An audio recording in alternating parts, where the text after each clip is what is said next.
win. Nobody wants to see that, do they? Who wants to see somebody beat up somebody else? That's a form of bullying, isn't it? You know. I've done him a raw deal, I think. But I say it as I'm truthful. They should have had more brains. It was a fucking pathetic move. It really was. Hey, listen, you know, look, he comes from Emmanuel Stewart. Emmanuel Stewart, one of the best trainers ever in the world. So, you know, the guy knows his job. And you know what it is? All trainers need maximum credit.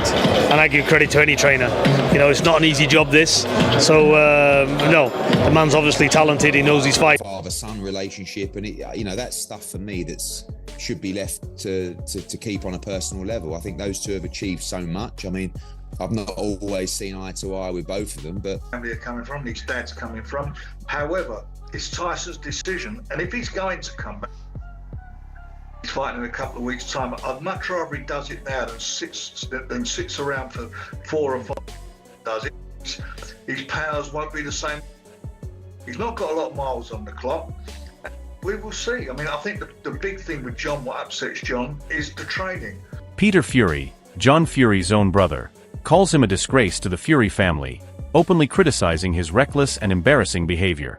John explodes with a shocking, "I'll F***ck you also" reply. The sibling feud has gone public, leaving fans shocked and the Fury family drama hotter than ever. It's 2.5 mil, I'm looking at the camera, it's 2.5 million sterling, SAP, I don't want to talk to you, I don't want to look at you, I don't like you. Peter Fury doesn't hold back as he defends his role in the family drama and calls out John's bullying behavior. He praises the work of top trainers like Froch, insisting that respect and skill matter more than chaos.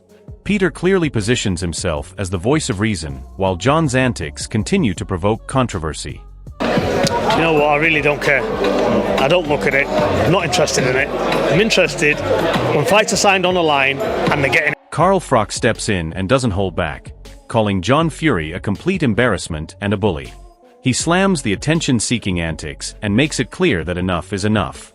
While Tyson Fury prepares for his comeback, Froch exposes the chaos John is creating, adding fuel to an already explosive family feud. I'm not an ass kisser. Yeah. I'm a straight man. I'm a straight man. But you're serious about it though, aren't you? Serious. Serious. I'm a Christian man in the name of Jesus. I'm as serious as that. Don't bother about fighting me. Pay me 2.5 million, we'll fight next week. Soon as possible. I don't need it. Peter Fury insists Tyson Fury is still capable of big fights and making the right choices in the ring. Meanwhile, John Fury seems more focused on stirring drama and grabbing attention, even exploiting his own son's career for headlines. Peter clearly stands as the rational, protective voice against John's antics. Well, whether he can take him or not, he shouldn't be taking him, and he knows that. But when he's on his A game and he boxes, he can box, he ticks all the boxes, trust me. And he's exciting as well. And he does the right thing with this level of opposition because he's walking through. Liam Goff highlights John Fury's stance against Tyson Fury's comeback, but it's clear John's motives are tangled with attention-seeking and drama. Peter Fury's perspective shows calm reasoning, emphasizing Tyson's true capabilities. Fans see a clear contrast, John stirring chaos while Peter protects the family's reputation and Tyson's legacy. But he's saying that Tyson isn't himself anymore. And I tend to agree with John Fury. He's certainly not as bad. Froch doesn't hold back as he slams John Fury, calling him a bully and exposing his attention-seeking antics. While John tries to dominate headlines, Tyson Fury focuses on his comeback, calm and prepared. Peter Fury's voice stands firm in contrast, showing reason and protecting the family's legacy against John's chaos. All he's doing is attention seeking, and he's getting more attention now, but yeah, him anyway. Tyson Fury, Makvedov. Good little fight. Tyson's nice and relaxed. He's coming back. Again, after retiring, he's back out of retirement. We kind of knew it was going to happen. He seems in a good place. He seems quite happy. He's not out of shape. He's in his usual shape, which isn't great shape in terms of physicalities to look at. He's not good on the optics, but you know he's in shape because he's not 28 stone. Duke McKenzie takes a jab at John Fury's claims, highlighting how fighting isn't just about bravado or attention. Unlike Peter Fury, who focuses on Tyson's career and true skill, John seems driven by ego and theatrics. Froch and the pros expose this clearly. John seeks drama without purpose, while Peter and the team safeguard Tyson's legacy. And then there's Froch, who's been paid to fight. He's used to getting money for knocking guys out. I'm sure if they put enough knocks in front of Froch, then he might rise to it. But he ain't going to rise to it if there's no money on the table, if there's no end goal.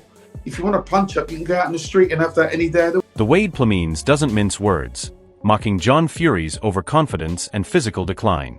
It's obvious John's bravado is all talk while Peter Fury's approach is grounded and focused on skill, training, and legacy. John's antics might grab headlines, but insiders and fans see through it, respecting Peter as the voice of reason in the Fury family. This dude, I love that John is just so confident in himself. He would gas inside of 2 rounds. 2 rounds, but if he even made it 2 rounds with Carl Froch, he would gas probably in the first round. He's 60 years old. I'm not saying he couldn't hobble about for 4 rounds or something, but he would be gassed inside of 2. Because the way that John runs... Frank Warren highlights the professionalism and autonomy of Tyson Fury, making it clear that John Fury's interference is unnecessary and attention-driven. While Peter Fury supports and guides Tyson sensibly, John injects chaos into what should be a strategic comeback. Warren's insight reinforces the clear split. John thrives on drama, Peter on protecting the fighter.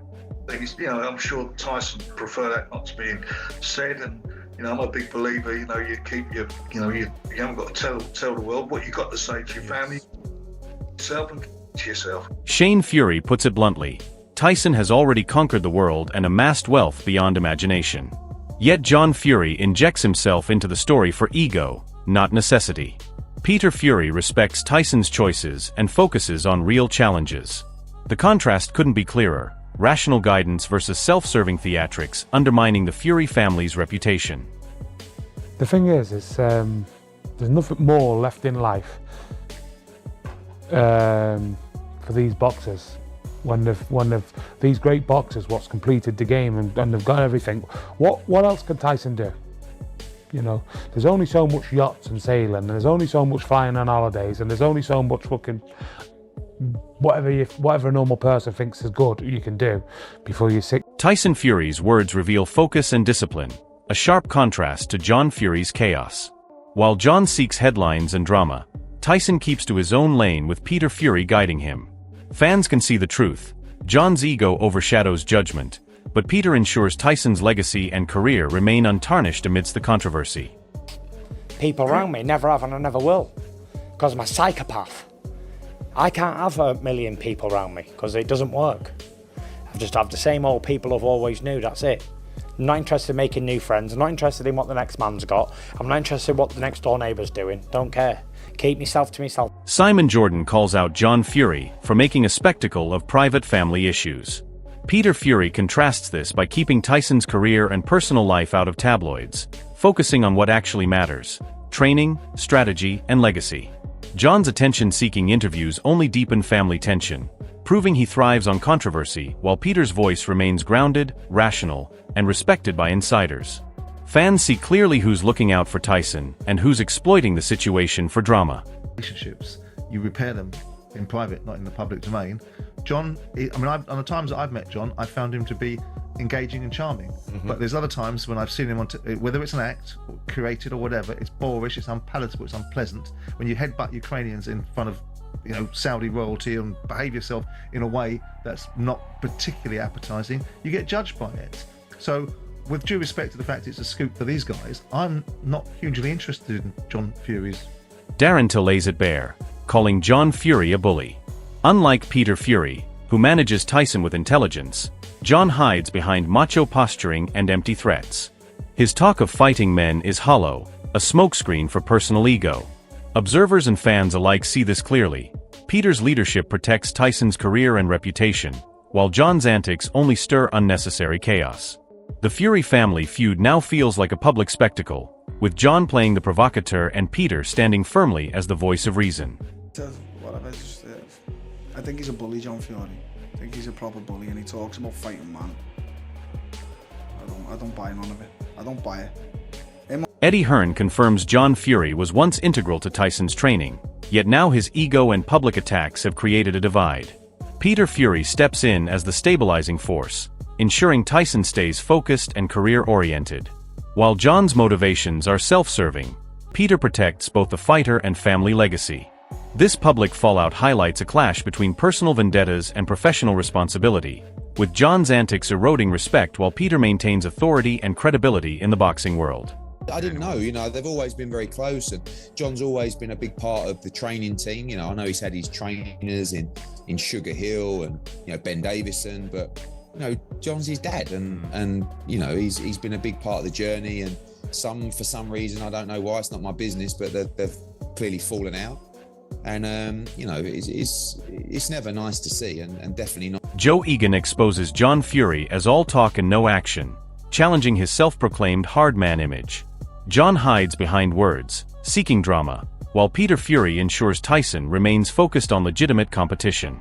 Fans see the hypocrisy clearly. John thrives on public controversy and empty bravado, whereas Peter embodies respect, professionalism, and strategic oversight. This segment underscores John's pattern of stirring tension for attention, contrasting sharply with Peter's rational guidance and commitment to maintaining the Fury family legacy. Granted, because he called me a fake and a fraud, fake hard man.